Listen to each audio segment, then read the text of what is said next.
合适啊。Everything we discuss is then leaked to the paper. That's not appropriate. 而且我们也不是那样进行的。And that's not how the way the conversation was 如果 conducted. 有诚心，咱们就以互相尊重的态度来进行很好的沟通。If there is 否则这个结果就不好说了。if In there is Canada, we sincerity believe on in your part, free and open and frank dialogue, and that is what we will continue to have. We will continue to look to work constructively together, but there will be things we will disagree on, and we will have 有 to 些可以 continue. 建设性，但是创造条件，创造条件。 Let's create the conditions first. 好，好。你这个。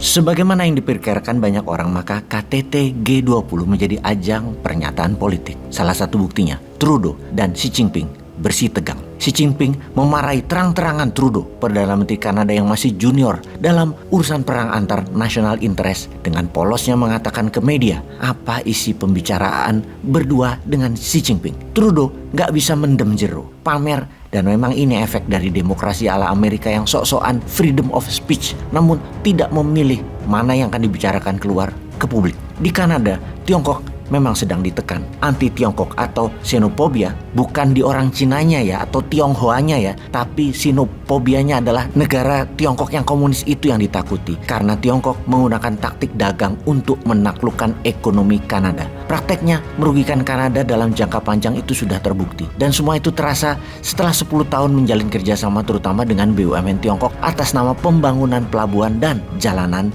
atau infrastruktur. Kanada secara dagang, defisit neraca perdagangan dengan Tiongkok itu melebar jauh setiap tahunnya. Kata-kata merugi sebuah negara dalam jangka panjang berhubungan dengan Tiongkok terasa sekali di negara-negara ekonomi bawah atau negara berkembang. Memang di awalnya terlihat menguntungkan dan Tiongkok terlihat lebih baik. Ada pembangunan di negara yang dibantunya tersebut. Namun siapapun kalau dagang gak mau rugi dan mau untung besar. Kalau Amerika itu memang bukan negara dagang, mereka negara koboi. Ambil cepat, nggak nurut, tantang duel, tembak, dor, selesai. Amerika itu perampok. Kalau Tiongkok strateginya lebih soft power, nggak kerasa di masyarakat, bahkan terlihat bermanfaat. Namun sumber daya alam habis aja dikasih mereka 10 tahun apa aja, mereka brutal menyedotnya. Itu Tiongkok. Kalau Indonesia tidak ada sumber daya alam, mana mungkin Xi Jinping sering datang ke Indonesia. Anggap Indonesia itu negara Fiji atau Solomon Island di selatan Pasifik, dilirik juga kagak. Nggak ada lah yang namanya makan gratis itu. Walau Indonesia harus melanggar pasal 33, nggak apa-apa itu bagi pejabatnya ya, karena biar terlihat membangun oleh rakyat. Mengapa pasal 33 dilanggar? Karena sesungguhnya kelolaan atas SDA atau sumber daya alam bukan oleh swasta atau asing, di mana saat ini diberikan 100% atas isi tanah air tersebut. Harusnya tanah air Indonesia yang diperjuangkan oleh para pahlawan itu dengan tumpah darah tidak boleh dikuasai 100% penuh. Namun ibarat hotel, gedungnya punya kita, namun operatornya boleh pilih Hyatt, Kempinski, Four Seasons, apapun itu. Mereka dibayar per tonase jasa mereka kalau itu tambang. Mereka tidak boleh menjaminkan aset hotel tersebut untuk biaya operasi. Tidak boleh. Mereka hanya jasa dan dibayar jasa. Jadi semua tambang milik negara. Pengusahanya hanyalah jasa pengambilan dan pengolahan. Hanya dibayar fee. Dan hasil akhir 100% milik Indonesia. Tembaga atau koper, emas, platinum, minyak dan gas, palladium, aluminium dan lain sebagainya. Semua hanya jasa yang dibayarkan atas proses. Mulai dari tambang, smelter hingga refining atau pemurnian. Di mana produk akhirnya kembali milik Indonesia. Itulah mengapa Newmine akan mendirikan SKK Minerba sebagai BUMNK, Badan Usaha Milik Negara Khusus Mineral dan Batu Bara. Hasil akhir tadi, mineral dibagi atas mineral produktif seperti komoditi, juga mineral strategis dan mineral vital. Mineral strategis seperti logam mulia bisa sebagai underlying cetak duit rupiah. Mineral vital seperti uranium, thorium sebagai alat tekan atau deterrent,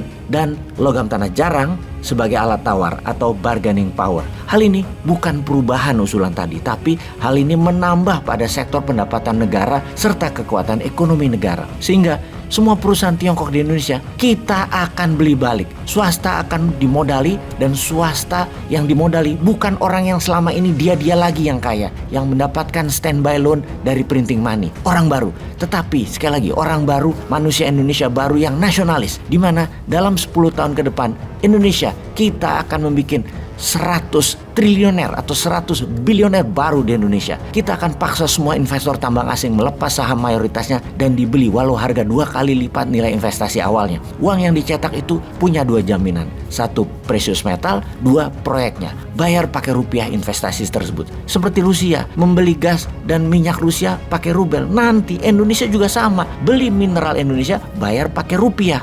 Ada yang mau daftar, para sahabat nasionalis yang mau mendapatkan pre-approved loan tanpa bunga tersebut?